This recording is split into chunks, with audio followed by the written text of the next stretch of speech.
নবম শ্রেণীর গুরুত্বপূর্ণ একটি উৎপাদকীয় বিশ্লেষণের আজকের এই ক্লাসে তোমাদের স্বাগত। দেখে নাও প্রশ্নটা কি বলেছে।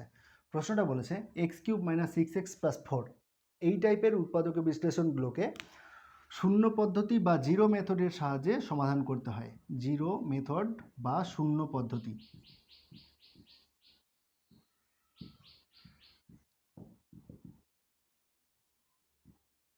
দেখে নাও কিভাবে এই পদ্ধতি কাজে লাগিয়ে এই রকম অঙ্কের সমাধান করতে হবে।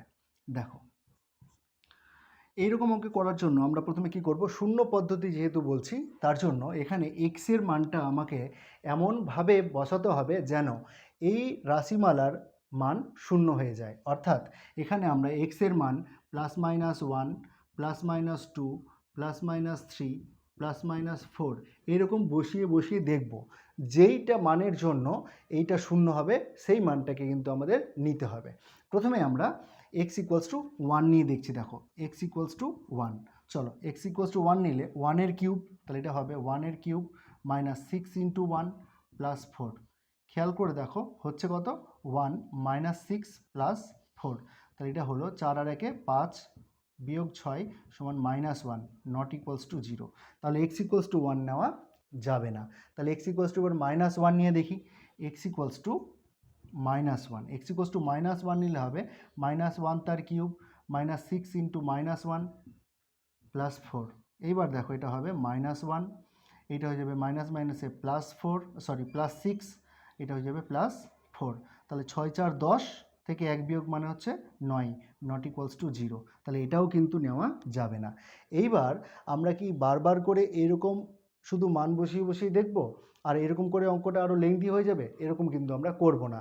আমাদের এই ক্যালকুলেশনটা একবার এখান থেকে দেখে নিতে হবে যে এই ক্যালকুলেশনে আমাদের এটা 0 আসছে কিনা। আমি 1 দিয়ে দেখলাম, দেখিয়ে দিলাম যে কিভাবে এটাকে চেক করতে হয়। এবার আমরা 2 বসিয়ে দেখছি। দেখো খেয়াল করে, এখানে যদি 2 নিই তাহলে 2 এর কিউব কত, 8, 8 আর 4 কত, 12, আর 6 2 কত, 12। তাহলে এটা হলো +12, এটা হলো -12। তাহলে x এর মান আমরা কত নিলাম, 2 নিলাম। তাহলে x = আমরা এখানে বসাবো। তাহলে এটাকে মুছে দিচ্ছি। দেখো তাহলে x = কত বসাচ্ছি, x = 2। আমরা আগে চেক করে দেখে নেব যে হ্যাঁ এটা দিয়ে আমার হবে কিনা, তবে কিন্তু আমি এখানে লিখব। না হলে এরকম করে বারবার যদি দেখতে চাও তাহলে কিন্তু অনেক সময় চলে যাবে।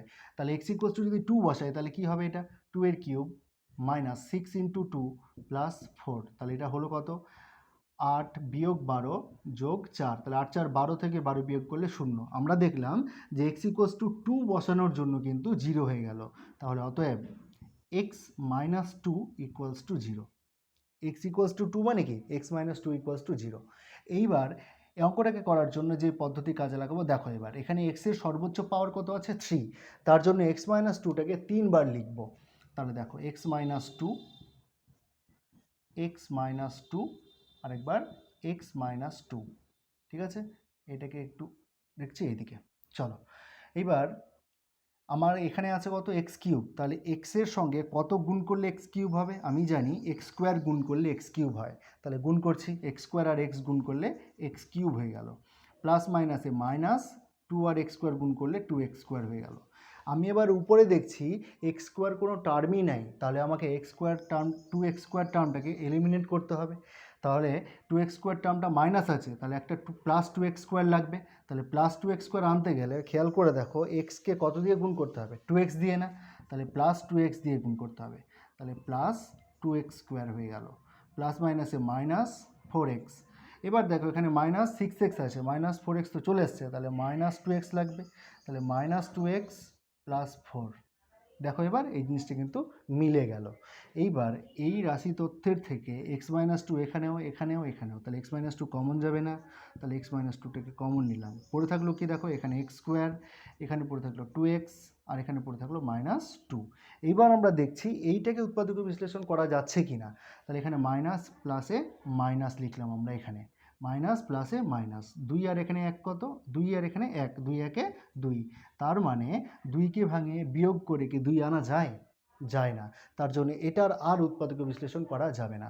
তাহলে এটার নির্ণেয় উত্তর হলো এইটা। বোঝা গেছে? তাহলে আজকের ক্লাসটা এখানেই শেষ করছি। দেখা হচ্ছে অন্য কোনো একটা ক্লাসে। ক্লাসটা কেমন লাগলো জানাতে কমেন্ট করো। চ্যানেলে নতুন হয়ে থাকলে সাবস্ক্রাইব করে সাথে দেখো।